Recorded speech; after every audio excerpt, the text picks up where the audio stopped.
Hello and welcome into another episode of the Calcio Connection podcast, connecting with you, Italian football fans from all over the world. This is really going to be an Inter versus Lazio episode, but I don't know if we'll be at each other's throats or if we'll all just hold hands. We'll do the twinning curvas. We'll just get along today. I mean, if Jerry and I can get along, then I think our whole panel can get along. I'm Alex Donno. You maybe wouldn't know based on my really bland setting today, but I am an Interista. I don't have my fancy background. I'm not even wearing any Inter gear. I'm just all plain today, alongside my co-host, as always, everyone's favorite Laziale. In fact, Jerry, you were just telling us off air that you're even getting compliments from Roma fans. Right? I don't know if that's something you should be proud of as a Lazio supporter, but even Roma fans like you. Well, I have a few that one guy's named Chris Pucci. He's a very nice guy, and I think the thing that we have in common is that he's an Oiler fan and he lives in Edmonton. So I guess that's kind of like the balance we have. There's Steven that we've dealt with before. There's a few Roma fans that are very respectful to me and don't give me a hard time. It's just Milan and Juventus I can't deal with, man.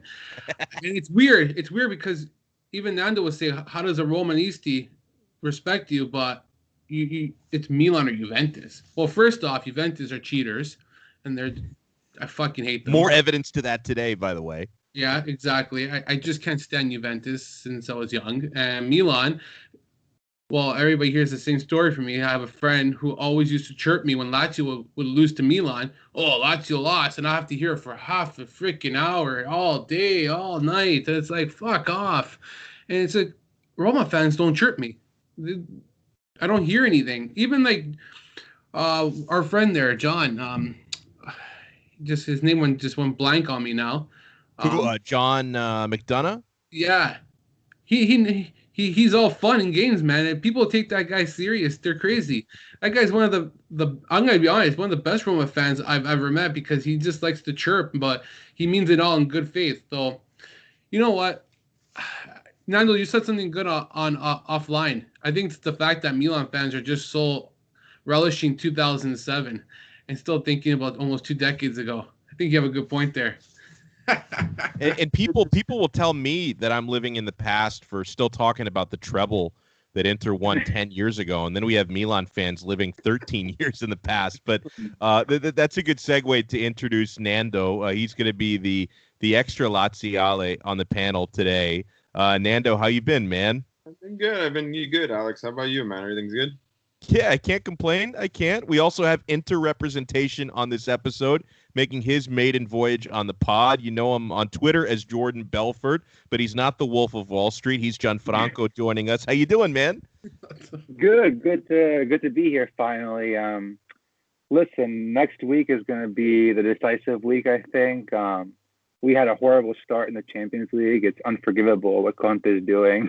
But if he manages to get us out of the group, I think we're square, at least for now. I think that Milan's form right now is not sustainable. I think that we can still catch them. But I think it'd be a huge, huge disappointment if we don't make the next round. It's been already 2 consecutive eliminations in the group. And on paper, it's an easier group. There's no excuse not to make it out when you have Borussia and you have Shakhtar. We've spent so much money that there's really no excuse, especially when you leave Eriksen on the bench for the entirety of important games. And you have Gagliardini the starter.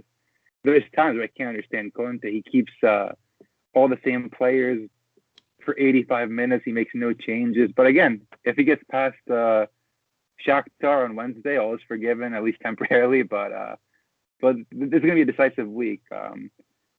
Against Borussia, my heart was racing for about 95 minutes. It was mine too. Absolute torture. But thank God we got the result. Again, Inter can never win easy with when Young had the chance to make it 4-2 and put the game away. I just knew he was going to miss. I even told my brother, now they're going to equalize. That's just like the typical Inter. But we got a little bit lucky. I mean, it was the right call. It was an offside goal, but we have to be very careful. Let me. I got something I want to throw at you and also at the Laziale because this the Laziale this is a topic that kind of meshes Inter and Lazio together. Jerry, you remember the question that our buddy Joe Fischetti from Forza Napoli pod, he asked me this, and I know you weighed in on it as well in a group chat that we have. Joe was asking me, at some point in the future, maybe this summer or whenever, if I would actually like to see Simone Inzaghi managing Inter. Now, I didn't have to think about it for very long. And I'd love to hear you guys' thoughts on Inzaghi's long-term future at Lazio. And I think there could be a long-term future because he seems to really enjoy it there, and he's done a great job. I think if Inter were to have the opportunity, let's say this summer, to say goodbye to Conte and replace him with a guy like Simone Inzaghi, there's one positive is you're not going to have to drastically change the squad because he would run a 3-5-2. So you already have players to play in a 3-5-2. And honestly, Inzaghi has proven to be more level-headed than Conte, and I think Simone Inzaghi could probably grind out similar, if not better, results than Conte for less than half the price, right? Because maybe the most that he might command would be maybe $5 million per season compared to Conte's $12 million per season. So before we get the Laziali take on it, Gianfranco, I know it doesn't really sound like you're a huge Conte fan. So if the opportunity were to come, let's say this summer, to replace him with Simone Inzaghi, do you jump at that? I think there's other options, and again, we have to look at who's available. Allegri has been out of work since 2019. I don't think he'll take 3 consecutive, sabbatical years. I think that'd be my number one choice because he has the know-how. He knows how to maneuver the press. He's a very good game manager. If the team goes down, he makes the right substitutions. Sometimes they're a little bit crazy. He'll put Dybala in the midfield. He'll throw Cuadrado in as a right back, and that turned out to be pretty successful. But I think Inzaghi is a good coach. I'll give him that. I don't think he's Inter caliber. I think that if we were going to sack Conte, we should replace him with someone that's already won, someone that's been there and succeeded. Because the team's there. It's not that we need a major revamp, but the pieces are there to win. I think someone that plays with a trequartista and that can integrate Eriksen again, I think that's a plus. Someone that's not going to scream, as you said, every time he loses and finding excuses. I think that Allegri is better at that. I think Allegri's track record in Champions League is also much better than Conte's. So I think that he's the right guy for Inter. He knows how to handle big players. He managed Ronaldo. He won 6 or 5 consecutive Scudetti. So if I were the Inter board, that's what I'd replace him with. Sacking Conte mid-season would mean that we are eliminated from the Champions League and maybe 10 points behind Milan by Christmas. At that point, then we need to make this change immediately. If not, I think we let him stay for the season and then sack him at the end. Yeah, I would take Allegri in a heartbeat. In fact, I really, really thought a few months ago when the Inter management had that big meeting with Conte after Europa League, the Italian media really thought that was going to lead to a resignation or a mutual parting in the ways, and that Allegri would be, appointed, within a matter of days. It didn't go down that way. I want to get the Laziali to weigh in. First of all, Nando, a summer or two ago, I think 2 summers ago, it really looked like Simone Inzaghi might be ready to take a different step in his career. He was linked to Juventus before Sarri took the job a couple of summers ago. His name has been thrown out there in some foreign clubs in the past, but he's really, really blossomed at Lazio, and obviously getting Lazio back to Champions League and a good start to the Champions League campaign, even though an uneven start to Serie A. Do you think Inzaghi could be around for a few more seasons? Do you think this might be his last year there? How long-term do you think Simone Inzaghi's tenure is going to be at Lazio? I think Inzaghi has a carte blanche at Lazio. Basically, he leaves when he wants to leave. Final point. Point final, as we say in French. So I live in Montreal, so I'll mix in some French here. But, yeah, Simone has basically a clean slate, blank slate a lot, so he can leave whenever he wants. But that being said, I think he's going to stay for at least another 2-3 seasons. Every year we get the usual I don't know, he's linked with Juve, he's linked with PSG, but like that's just because our owner, and as Jerry knows, Claudio Lotirchio, because he's a little cheap, doesn't like to get the players that Inzaghi wants. I mean, how many seasons now we go through the summer mercato with being linked with, I don't know, XYZ players, and we get, I don't know, some garbage from some other third-rate league in the world. You know what I mean? But what's up with your boy Murici? Like, well, what is he doing? It was $20 million to come over from Turkey and stink up the joint. Okay, listen. I still have, the verdict is still out on Murici, Faris, and all these lovely players we signed. I still have faith because these guys came in literally at the last day of the transfer window. Murici came, he had COVID, he couldn't train with the team. So, listen, we haven't had a full squad until, let's say, this weekend, and Murici is still missing. So, we got to give Faris time to adapt. He tore his ACL, MCL last season, was out for the entire year, played like 5 or 6 games with Spal towards the end of the season, and they were already relegated, so it didn't really matter. So he needs time to adapt.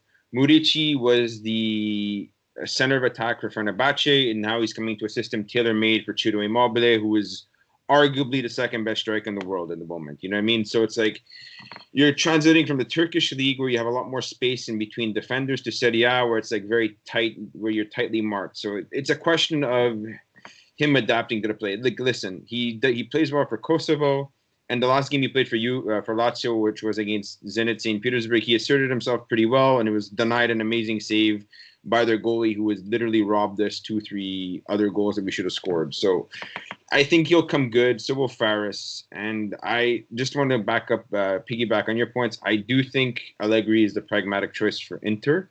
And now I don't think Inzaghi is Inter level, but I just think Inter need a Hollywood coach, and Allegri is that guy to fill that gap. Conte, like you guys said, is a big loudmouth idiot.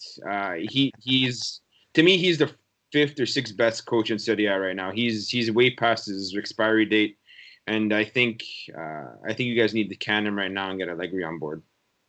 Yeah, unfortunately, I don't see it going down that way because he's just, quite frankly, too expensive to can unless things really get catastrophic. I think that the scenario that Gianfranco pointed out there, that, you know, if they were 10, 12 points out and of Serie A, of Scudetto, and eliminated from Champions League, then that would probably force the board to do something drastic. I just don't think they want to, at this point, unless things get really bad, to eat his wages. They're still paying Spalletti.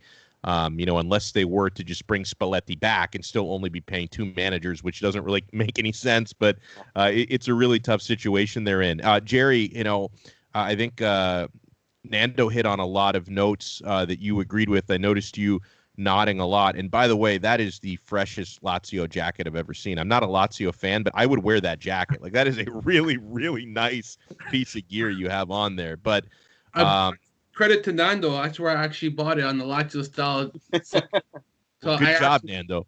Yeah, I credit Nando, actually. It's funny he's on it, and I'm wearing this. I've only worn this twice, maybe. I actually bought it the same time he bought his jersey. So credit to him. He is the guy who got me my mugs. I got a little Cheeto Bear keychain. Freaking, yeah. So credit to him, because I never knew that Lazio style had like a site. It has additional stuff that Macron actually doesn't have on their site. The next time, Jerry, you got to go to Rome and go to the official store. That's your next step. And your he was going to go to Rome last year, and COVID fucked up his trip. I know. Had we gone, we would be stuck in Italy for maybe 2 months. Yeah. Fuck. There could be worse things, although you wouldn't have been able to go outside, so that would have kind of sucked, actually. I was going to say being stuck in Italy wouldn't be so bad, but you would have literally been stuck inside your hotel room because they were locked down, like severely locked down. I mean, maybe you guys in Canada had real lockdowns. I live in Florida. The lockdown is like in air quotes. Okay, lockdown, I'm still going to go hang out with 40 of my closest friends without a mask on. That's how we lock down in Florida, man. But on that note, Jerry, you seem to agree with a lot of what Nando said when it came to Simone Inzaghi and patience with some of the players. Well, yeah. How many Lazio fans I've seen said Murici, bust, 20 million, down the drain. Fares, bust, 10 million, down the drain. It's like, how can you judge? This is not a normal season. It goes for any team, even for Inter. and with Antonio Conte and having his players additionally come in late too. He had a few players that joined late. This is not a normal season for any club. So I'll answer your question. No, Simone Inzaghi would never go to Inter. I wouldn't even think he would consider it. Second, just the fact that, okay, so he has these players, you said they would adapt to Inzaghi. I don't think all these players would adapt to what Inzaghi wants. I can see a Lukaku, yes. A Martinez, but does a Christian Eriksen maybe fit with him? Maybe not. I guarantee you he doesn't play Gagliardini the same like Conte does. I can guarantee you that. The back end, there's a lot of question marks. He'd probably say, fuck you, Kolarov. I don't want to see your face ever again. And that's the man we need. Someone who says, fuck you, Kolarov. That's who we need. Yeah, absolutely. Isn't that the strangest transfer of for Inter in the summer? Alexander Kolarov? I have no idea. No sense. I thought he would work out as a fullback. I didn't know Conte was going to rely on him as a center back. I thought that he was going to be back up to Perisic as the five-man winger. But as a center back, he just cannot hold that much space. With a four-man defense at Roma, he did a decent job, but that wasn't his natural position. For his entire career at Man City, at Lazio, he was always a fullback, and you cannot put him as a three at the back. Skriniar in his prime couldn't adapt quickly in a three-man defense. Imagine a 35-year-old. It's not going to work out. And I thought we were going to keep Godin. So the fact that we gave up Godin to keep Kolarov is horrible. I would have been happy if Kolarov was just, your reserve player that gets 5 games a season. I have no issue with that. But the fact that Conte really counted on him in the first few games really, really did big damage. I think against Milan, he caused both goals. Against Fiorentina, I don't think he made anything right. I think he's a huge disaster. Yeah, I think against Fiorentina, he caused 2 of their 3 goals, and both the goals against Milan as well. I mean, and you're right. At the time that he was announced, I thought, okay, this is a backup left wing back, and they're essentially going to lean on him as like a set piece specialist, a free kick taker. We haven't really seen him flex yet doing that. We've only seen him play center back and give up goals left and right and left and right. I want to ask you, Gianfranco, because you brought up the name Christian Eriksen a couple times, and I think it's pretty clear that he's not long for this project. He and Conte have clearly not figured out a way to mesh with one another. And I say it that way because I don't necessarily know who's more at fault here, Conte or Eriksen. I think it'd be pretty easy to say Conte, but all of my friends who support Tottenham were warning me about Eriksen before he arrived, and I think you're seeing some of the same attitude problems, follow him to Italy. But clearly, my impression on Eriksen, he's capable of being a world-class player. He's been a world-class player before. I just think, unfortunately, he's likely to be sold in January. So how would you feel about things potentially playing out as they're being rumored, a potential Eriksen departure that would mean a Rodrigo de Paul arrival as soon as January? Because for me, if that's a player that Conte covets, and obviously I've been watching de Paul for a long time at Udinese because he's been linked to Inter in so many transfer windows. Is that a move, and not saying they get swapped for one another, but it's essentially would be Inter swapping Eriksen to bring in de Paul. Is that a move you'd like to make? I think short term it definitely suits the team better because you're giving Conte a weapon that he could actually use. Eriksen, you're wasting him on the bench. But here's the thing: maybe next year, maybe God forbid 2 years, but Conte will one day no longer be the Inter coach. And the next Inter coach, the first thing he'll ask Steven Zhang is, "I want an offensive midfielder, someone that can a playmaker, someone that can make the right pass." And we just sold Eriksen, so we're back to square one. Finding these players are very rare. It's like the Wesley Sneijder for Mourinho, obviously not to that level, but it's critical to have someone of that caliber, especially in some of the Inter's more stale games where we don't really create too much in the midfield and we start getting dominated there. We could definitely use someone that's more creative that can move the ball around. I think De Paul could do that. I think that prime Conte at Inter was when we had Sensi. Sensi was the guy that, with all those back passes, he could connect the the defense to the offense pretty quickly. And I don't think any of the other players could do that. Now, if I were Conte, I would go, I'd try one last time and move Eriksen further back as a regista and see if maybe he can do some long passes, because I think what's really hurt Inter, especially this season, is when we're stale in the midfield, we cannot fight back. We're stuck with the ball in the defense, and it doesn't move further up. And with Sensi, before he got injured, he was our star player for that reason. I remember this play against Barcelona where it started off with Andanovic making a pass to the defender, and then Sensi linked up the ball from the defense all the way to the opposition. He almost scored a great goal.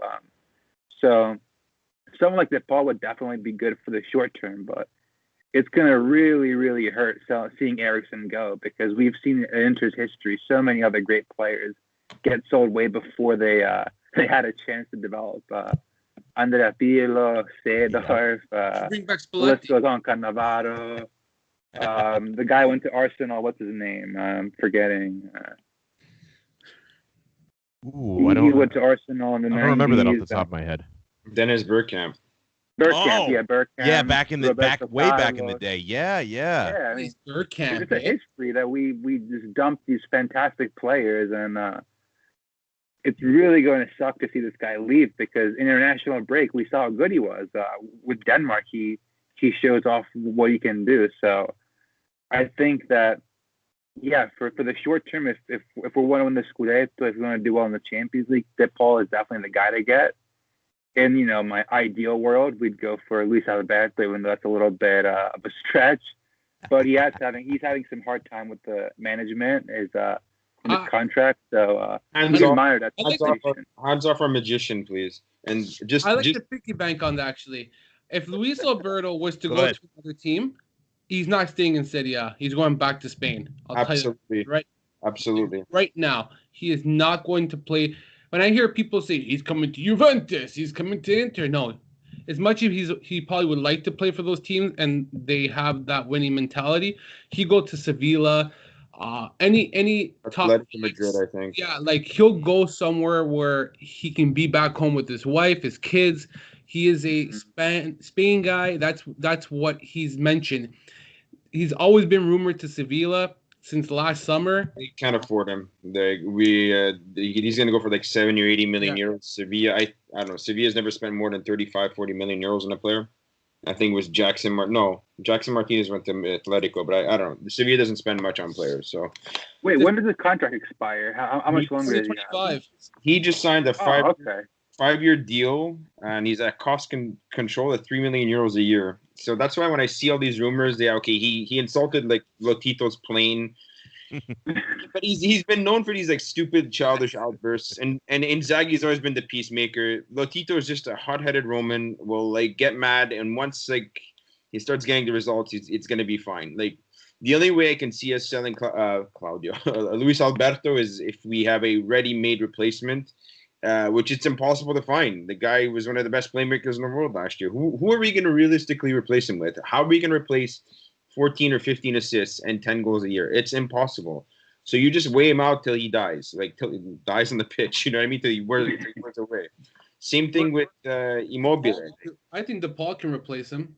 I'm not big on DePaul, guys. To be honest with you, I think he's good. It's a little bit of a step. I like DePaul, but yeah, Alberto to DePaul is a definite step down. There's no question. I mean, you're talking about a player who's, I don't care what Udinese is asking for him, but he's less than half the value of Luis Alberto in my mind. I'm gonna pay more than 25 million for DePaul. In honesty, it's like. So I know transfer prices are outrageous, but like players like DePaul that would pay 25 million, even Andrea Bellotti of Torino, I don't know. I think he's one of the most ordinary players in Serie A. He scores 50 goals a year, and they want 50 million for him. I'm like, that's ridiculous. He's worth 20, 25 max. He's not that. Yeah. Well, actually, since we're on Luis Alberto, I've seen an article today, and it said that Luis Alberto's slumping. It's like on a decline. He has 1 assist in the last, 21 games? 19. 19, thank you. Mm-hmm. Guys, I think these stats are bullshit. To tell me that Luis Alberto is on a slump, is not the same player, what happened to him because he's not getting assists. First off, we saw the game against Udinese, whoever watched, he made a crisp pass in the first 5 minutes to Correa. Correa has so many chances this season from Luis Alberto, and he hasn't finished them. Yes. Ciro Immobile has missed a handful of games. The team has not been up to par. Up to 12 players have been missing. Luis Alberto missed a few games because of COVID. You can't tell me he's not the same player. I was checking Serie A stats today. He's 7th in the league of most completed passes or most accurate passes around there. I forgot what the stat was. It was or passes in the final third or something. Dangerous passes. I saw that. He's like number 3 in passes in the final third. This is a guy who is not on a decline, has not stepped back. He's still playing at a high level. At the end of the day, he's making the passes. He's controlling the midfield. A game like Sunday is going to be more difficult for him because he's playing alongside Cataldi and Parolo. Especially you're putting a Parolo who's played back-to-back games and he's 35 years old. I think that was a big mistake. Cataldi's not the player who we thought he is. Nando, you said a good point. He's a good player to come off the bench. We mentioned, and I do agree with you. I think he can make a difference off the bench, 20 minutes left, because you're not expecting him to play a full game, and there's a limited liability there. He's coming on to give you something different to make a game changer. But Cataldi, he has decent passing ability. He has a decent shot. It's like, I don't know. I was reading on Twitter, like, with our reactionary fan base, as we've discussed in the past, Jerry, that he's a Serie B player. I'm like, over one match against Udinese. I'm like, we forget last year when he was subbed on halftime for Lucas Leiva, the game against Atalanta, we were down 3-0. We came back 3-3, and you know what? He was controlling the mid. You know, I mean, he was laying off those deep passes to our wingbacks, to Immobile, to Correa. It's like, people quickly forget us. Our fan base is very, very reactionary. I love them all with all my heart, but we can't react over one game where we lost against Udinese. Didn't Juve tie? Who did they tied a team last time? Benevento. Crotone. And Crotone also. Crotone and Benevento. What do they have to say? You know what I mean? It's like these games happen. Like, not for any. I agree. Real Madrid lost twice to Shakhtar. Like, you know what I mean? It's like in the last 2 months, Real Madrid only beats Inter. It's the only team they beat. They can't win in Spain. They can only beat Inter in Champions League. That's it. But before we move, negative on our players, like Cataldi's been on the team for 3 years now. He's a capable sub. That's what he is. But before we shift off this, I want to piggyback on some of the points you said before.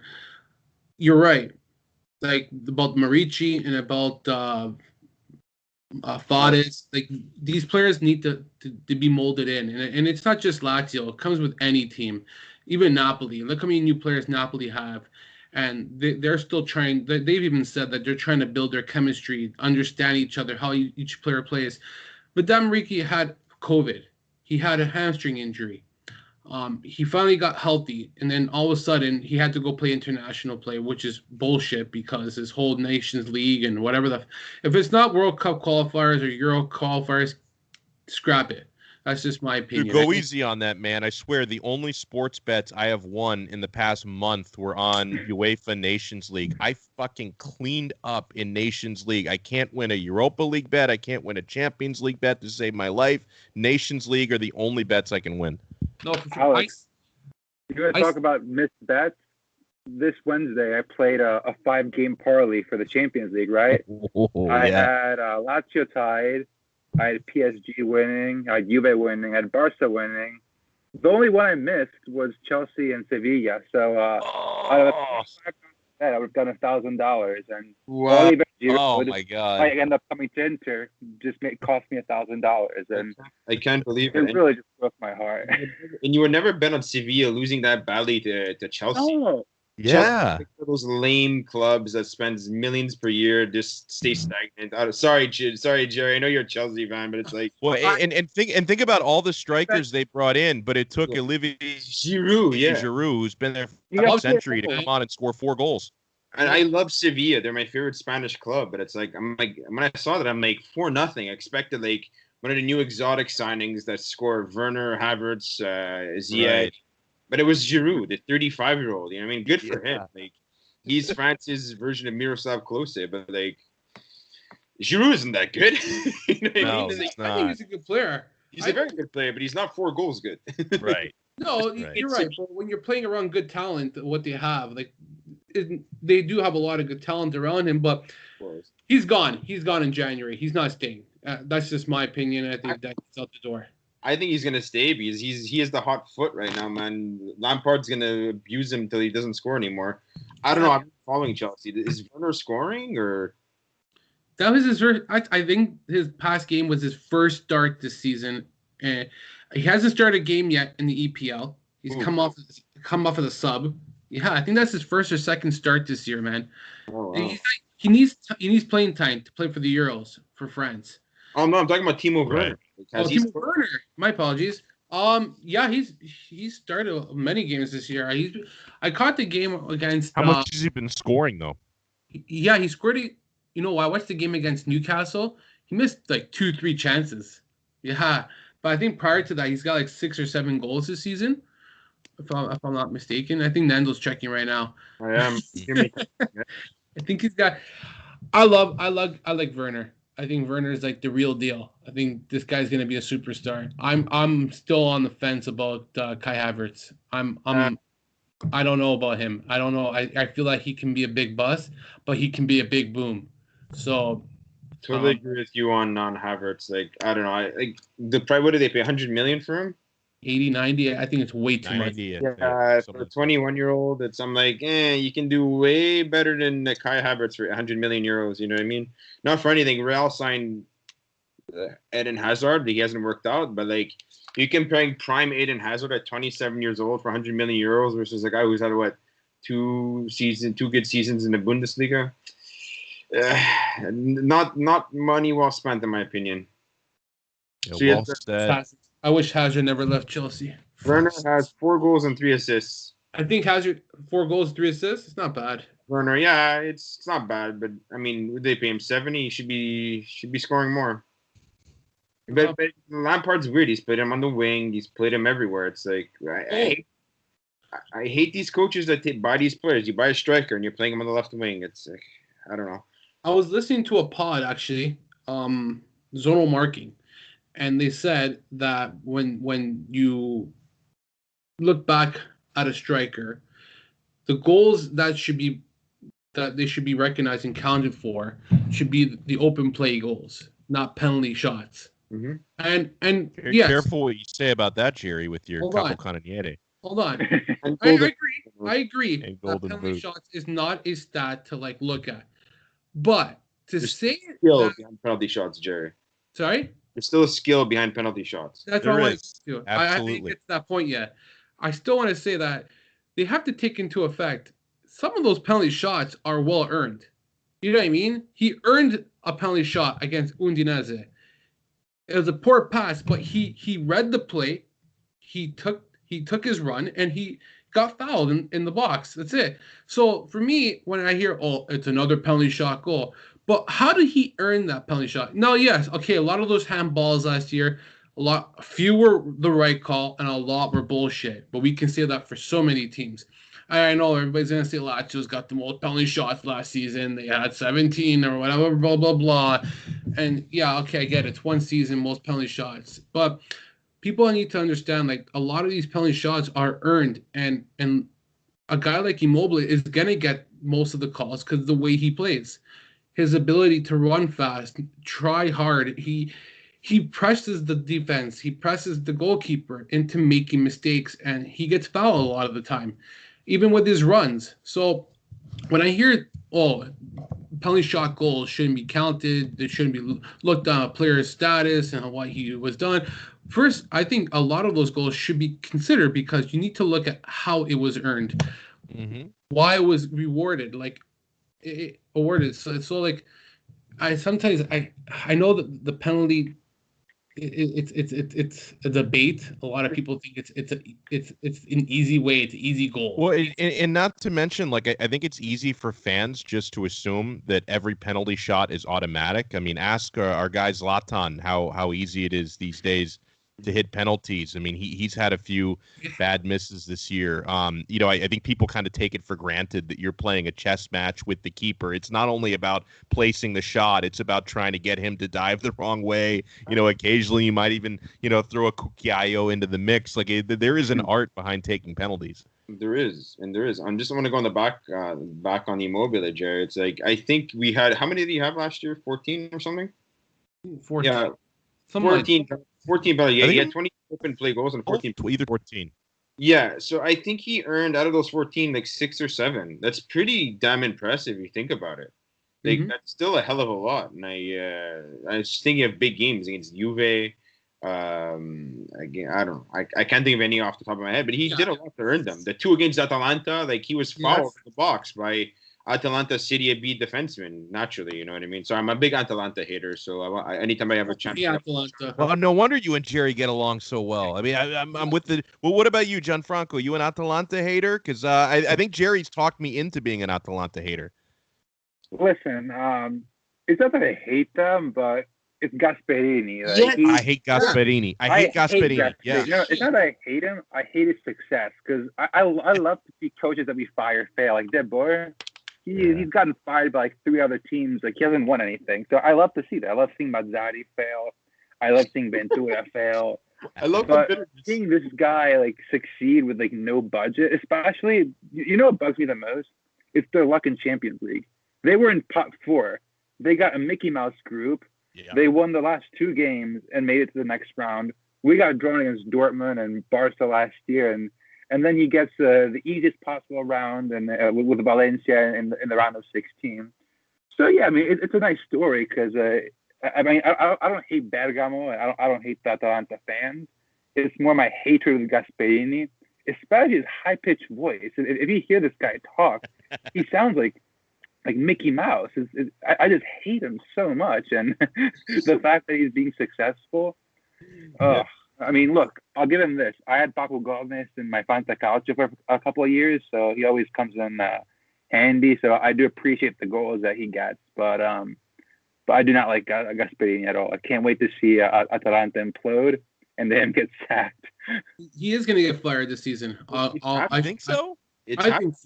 I think so. It's coming. It's happening, man. Like he had to sub off Papu Gomez because he wasn't listening to him. You know what I mean? It's like mutiny. He's coming, buddy. It's coming, man. And I want to say on the record, I said on this podcast at the beginning of the year, the one team I said it was not going to repeat what they did last year and was a Cinderella story, and it pisses me off because it took away the spotlight of what Lazio earned last year, and they were the true story of 2019-20 in my opinion. Not because I'm a Lazio fan, it's just because the records we did, the unbeaten streak, the winning streak, being 1 point behind Juventus, and this goddamn coronavirus had to fuck everything up. Yeah, we would have won, Jerry. Yes.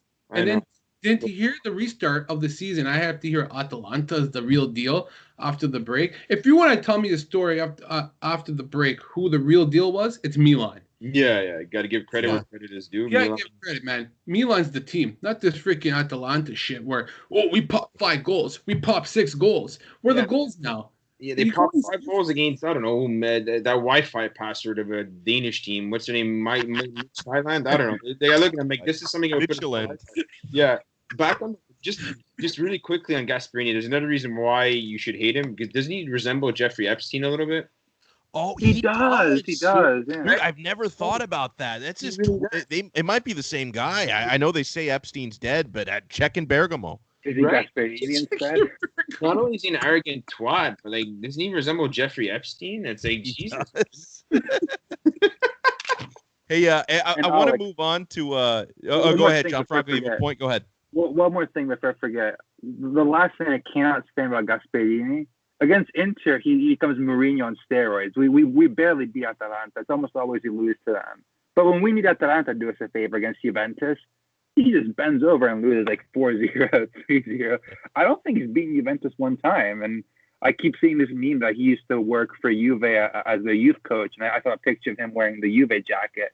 So maybe he always lets them win. But it's ridiculous that against Inter, he always beats us. And against Juventus, he always falls flat. Yeah. He's an ignorant bastard. That's what he is. An ignorant bastard.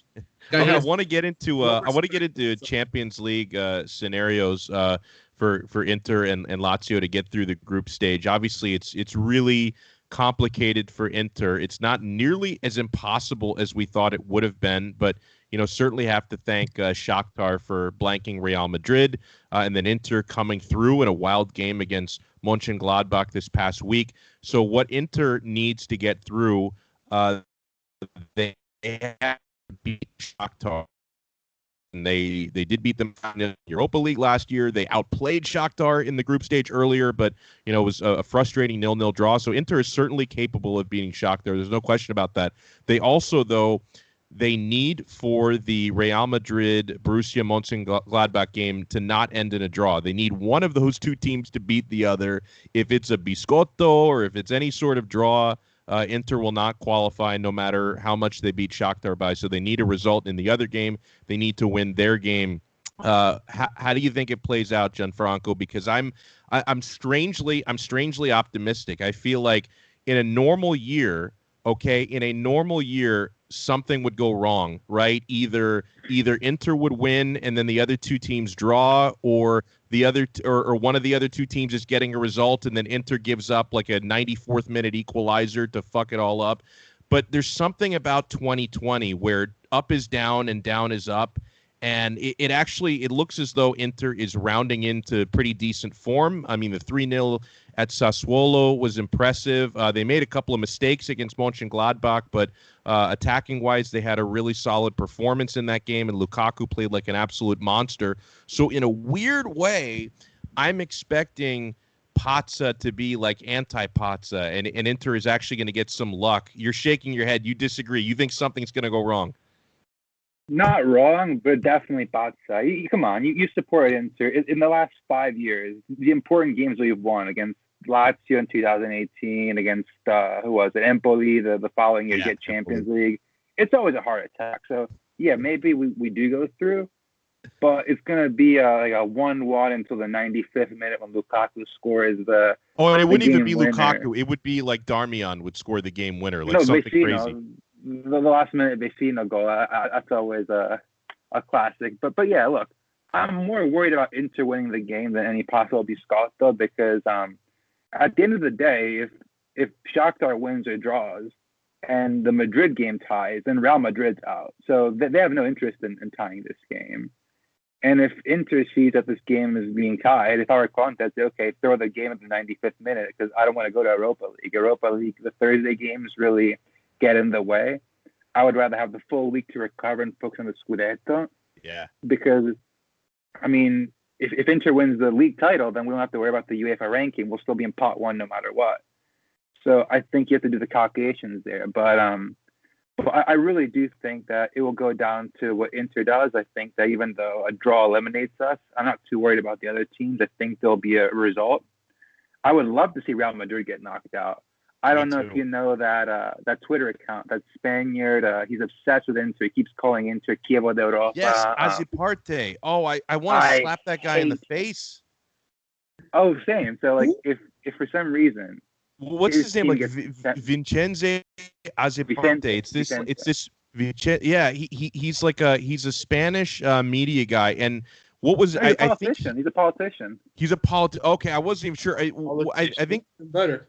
I think what it was that pissed him off about Inter was 3 summers ago when Inter was trying to sign Modric, and I think he was so annoyed with like Inter trying to sign Modric from Real Madrid, and so he's been referring for the last 3 years to Inter as the Chievo of Europe, and like every dude. He's not wrong. I hate to admit that. I know. And it's almost like I can respect a good troll, right? Even if he's dissing my team, the fact that there's a Spanish politician that is paying attention every time Inter loses. This guy tweets about them being the Chievo of Europe. Like I can respect his hustle, right? Like it's kind of funny. Look, if we're Chievo d'Europa, Juventus has to be like Brindisi of Europa, because we have more Champions Leagues despite them playing 9 finals. So we can be Chievo, but then they're definitely like a Serie C or Serie D side. I mean, that's absolutely embarrassing. Yeah, we take our embarrassing losses from time to time. I'm not going to deny that. With Gasperini, we lost to that Turkish team at home 1-0. I'll never forget that loss. So we do have some, laughable moments. But it's funny. We live rent-free in this guy's head. So if by some reason we go through and Madrid gets knocked out, Inter Twitter will never let that go. I think you have to deactivate. Well, and also like I don't know how much I can actually believe the Spanish press because they're pretty wild, but there's a lot of chatter that if Real Madrid gets knocked out, that's it for Zinedine Zidane, that he gets sacked after that. Absolutely not. That is not happening. Goodwill with the previous stint with all the Champions League titles. What do you guys think about that? Bad idea. I don't think so. If there's a replacement, why not? Right? They're not paying anybody else, are they? Are they? No. See, No. like they're not tied to anybody like a Inter is, say. So if there's a replacement, they see that can take him over, then yes. But yeah, it's the problem is who do you replace him with? Who's available? Allegri. Allegri. No, yeah, hands off. Hands off. That's ours. Allegri is Inter already have first dibs on Allegri, so I don't know. Maybe Sarri goes to Real Madrid. Imagine that. There's even Arsenal who's been rumored to go with Allegri as well. But the problem with Allegri is this guy's not going to come mid-season to take over a team. I think he wants to start fresh in the summer. I bring my players in. I want my team. That's how I roll. Or if you're willing to spend in the January transfer market, then that's it's an expensive way to go. But I don't see him going personally, and I think Inter's gonna somehow come out top two. You said a good part. A tie. Real Madrid, a tie for them is not good if Inter ties. So I didn't think about that. That's a very good point, and that really changes the outcome of Inter's game because no longer does Real Madrid think, oh, a tie benefits both sides, because if Inter ties, they need to go all out for a win. Madrid, like that's good because you don't want Madrid and where were the also freaking playing? I forgot. Just went blank. Mönchengladbach. You don't want two teams sitting back all game, just playing for that tie. And I know as much as it to me, it's like I call that fix, but it's not fix in a way because they know that they're going to just preserve what's best for them, right? But I just, it's good that the fact that all teams have scenarios makes the Inter game much better and gives them a bigger chance. And I think that someone's going to win that Madrid game, and I don't know who's going to win, but I just feel that something is going to come Inter's way. Just the last two games, Inter has looked much better. They've looked more stable. They're starting to respond to Conte. They look more positional, everything, just the game around. I know it's only 2 games, but this is the right time for Inter to start playing well. And like we said, Inter's got so many new players, things still adjusting. I know Conte, a lot of people don't like him. I like him. I think that on a good day, Conte can be one of the best managers. He just needs to get that consistency. That's all. Well, and the other thing is like people seem to forget, and I liked when Nando was talking about how reactionary Lazio fans can be. Obviously, we know the same thing is true for Inter fans, and you know we think about and obviously Lazio has been ravaged by COVID, you know, in a way that few squads have. Inter also had their COVID issues. Like there was a time, you know, when they faced Milan. They had 6 players out for COVID and also Stefano Sensi out for injury. So they've been hit pretty hard as well. But they've, at least for the time being, they've gotten through that. And it's, you know, the most complete the squad has been health-wise all season long. So I don't think it's any coincidence that they seem to be getting into some kind of form. I think sometimes when people react and they'll say, oh, this squad is in chaos, this is a crisis, these guys are shit. Like sometimes you need to take a closer look, and I don't mean any of you guys. I just mean in general, people need to take a closer look, you know, at what sort of issues injury-wise and this year COVID-wise squads are going through. But let's get on to Lazio's scenario. So Club Brugge this coming Tuesday, and Nando, what is it? Lazio just needs any result, right? A draw even gets it done. What are we looking at? I think we spanked them 4-1, 4-0, 4-1. Oh, I agree. I think this team has some sort of medal in Europe. It's like honestly, we should have beat Zenit the first game. Sergei just last minute shot. Like we should have won our 2 games against Bruges and Zenit without our full squad. So like, I don't know. Like I said, reactionary fans are just saying, "Oh, this is a game we can lose." No, Lazio in the Champions League is a completely different monster. We have metal. I think we're gonna spank the living hell out of Bruges. It's not even gonna be close. Immobile masterclass. Something is gonna come up. Like it's gonna be a vintage Simone Inzaghi win. And call me crazy, but I think for once in their life, I think Zenit is going to get a result against Dortmund because I don't know. I really don't rate this Dortmund team too highly. We played them off the park in the first game.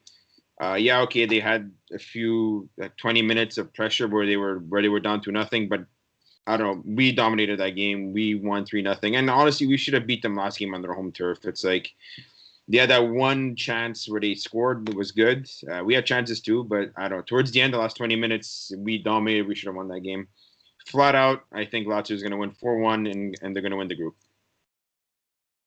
I think Jerry, the biggest you agree? issue.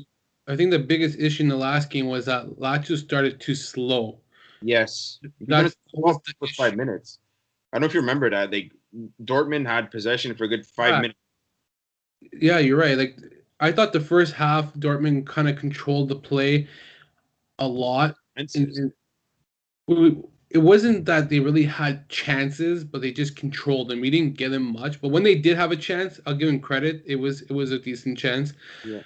But the biggest mistake was Pepe Reina, and the thing I don't like about what goalkeepers do is they just kick it from the back out, and they give it right to the opposition. And my wife knows how much I hate that.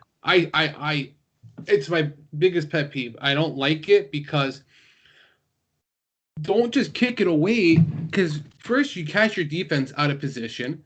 You're on the counter attack now. You don't react. Like that whole play was all broken down. You don't need to kick it. I know you're good with your feet, but sometimes the simple pass from the back or just boot it far. Don't just do a cheap little pass in the middle. But I agree. Club Brugge, I honestly believe that Lazio is going to kill them. The first time we played them, we were missing 12 players. We had to field up 6 Primavera players to get a full squad list, okay? We were without Immobile. We were Luis Alberto was out, Lucas Leiva. Those are just some notable players that we were missing that game, okay? Then against Zenit, we were missing up to 7 or 8 players. Again, we didn't have Immobile.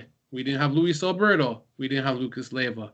I say those 3 because they are key and central to our starting 11.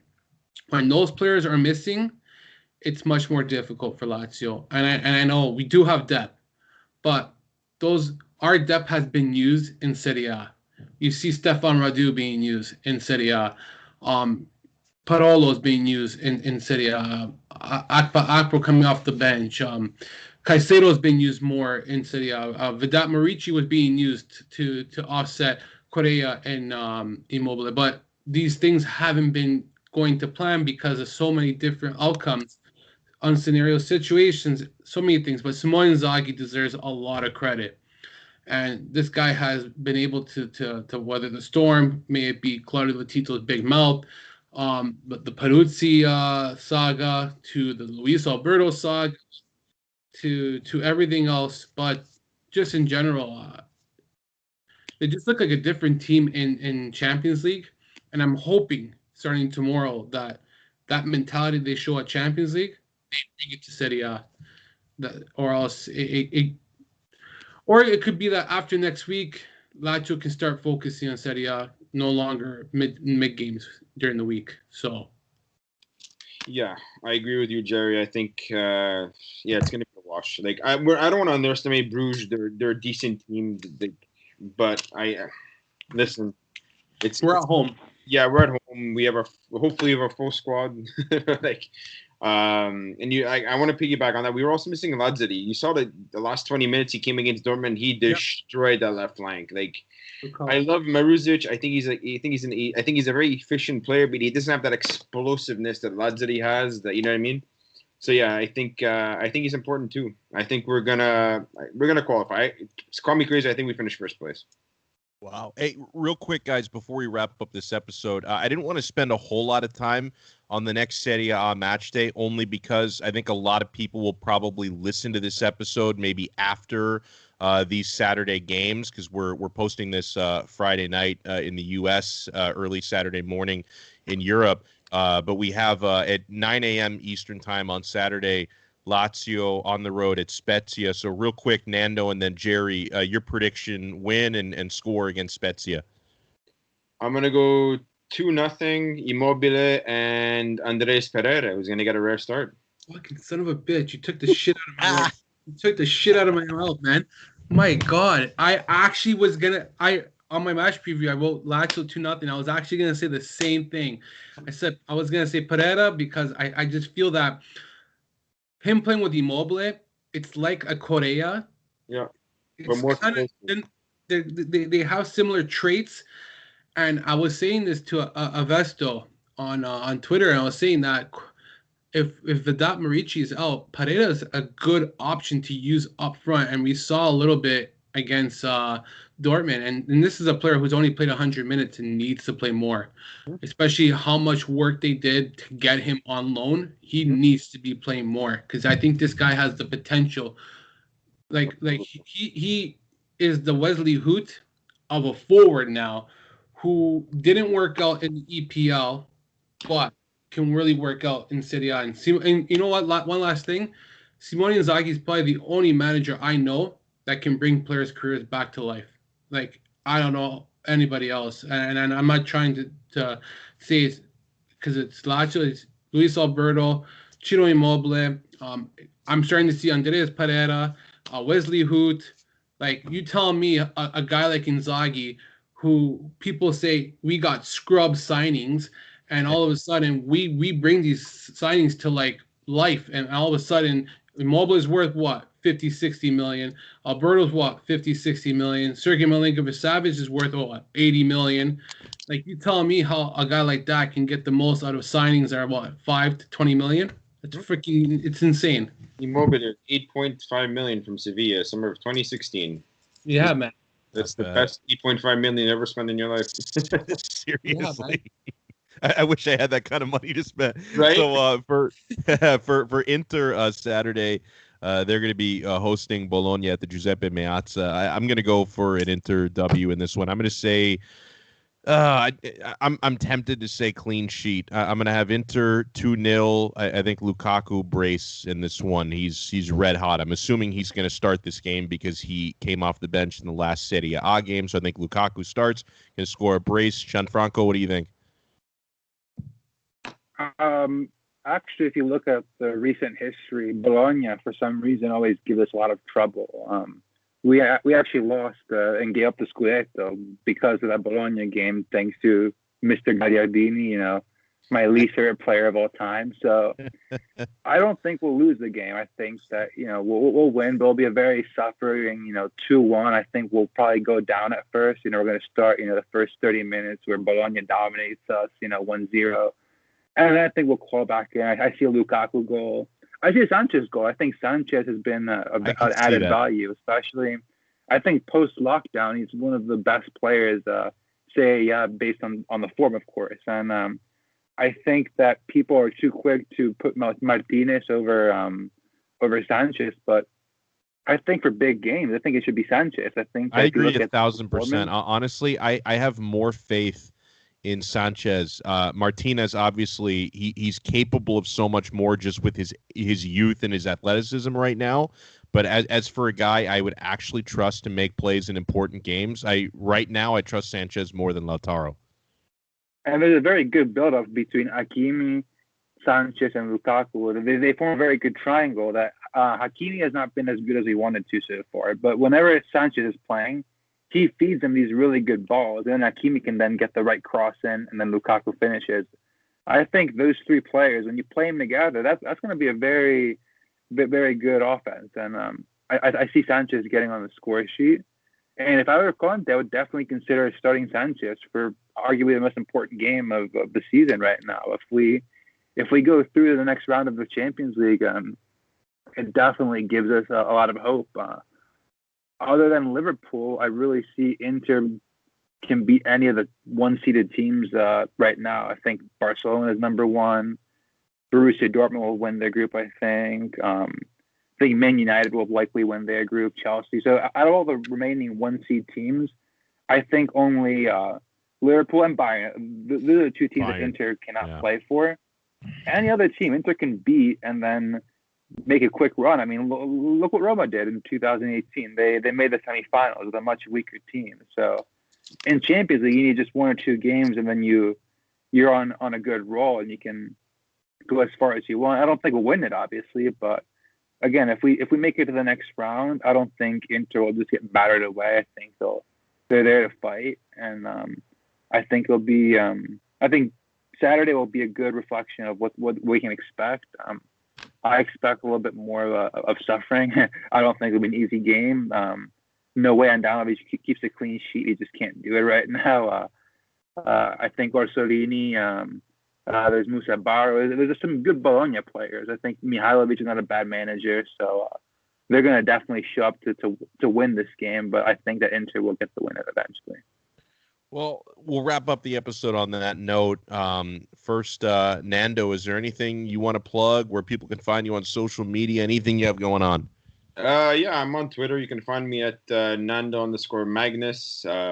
I'm on Twitter. You'll see my random thoughts on Lazio, current events every now and then, but mostly Lazio and soccer. And just I sometimes vent out my frustration on Instagram influencers. Oh, see, okay. I'm not sure if I follow you. I need to add you because that is the content I'm here for. I think you do, but you follow like thousands of people, so I'm not that important on your that important on your list of followers. But yeah, I think you do follow. We do follow each other, Alex. But yeah, well, you know what it is? It's the algorithm. It's like they only maybe if I comment on more of your influencer stuff, then it'll come up more often, I think. Yeah, it's like these one person owned websites that call themselves CEOs of some fashion blog. I'm like, okay, where's your board and where's your you know what I mean? Yeah, whatever, ranting. But yeah, find me on Twitter at Nando_Magnus, and we can chat it up, talk calcio, football, Lazio, whatever you guys want. I'm always up for a good chat. What about you, Gianfranco? Well, as you know, I'm the infamous Jordan Belfort on Twitter. So most of my content is pro-Inter and most importantly anti-Juve. We didn't get a chance to talk about it, but the Perugia District Court has opened an investigation, and let's just say that it's not the first time that Juventus gets in trouble in Perugia. You know, in 2000, they blew a certain Scudetto there thanks to Materazzi, so you're welcome there. So we'll see what happens. I don't think they're going to Serie B, but it just reflects the fact that these guys still get away with cheating. And I know that, you know, some people will disagree, but I think Calciopoli went too easy on you. But I think they should have really stayed in the lower divisions for a longer time because the power and influence they hold is just too big in Italy that one investigation was never going to, you know, end their corruption they have. The Agnelli family is too strong. So if you follow me on Twitter, you'll hear my rants against Juventus and especially pro-Inter. So, Forza Inter. Great stuff. And you can always follow me at Alex Donno. Donno spelled Donno. Follow Jerry at JMancini8. Follow our show at CalcioCon Pod. Make sure you look for our pod everywhere where you can download, whether it be Apple Podcasts, Google, Spotify, everywhere pods are available. You can find us. Make sure you subscribe, leave a 5-star rating, a review, and we appreciate everyone. So great stuff, Nando. Great stuff, Gianfranco. Great stuff by Jerry. As always, I'm Alex Donno. We will talk to everyone next time on another episode of the Calcio Connection podcast. Ciao. Ciao. Ciao. Ciao. All right. Oh, he fucking flew the coop, man. Fuck. Ciao, guys. It was a pleasure. Great speaking to you, Alex. Jerry, always a pleasure. Yeah, Let's keep man. in touch.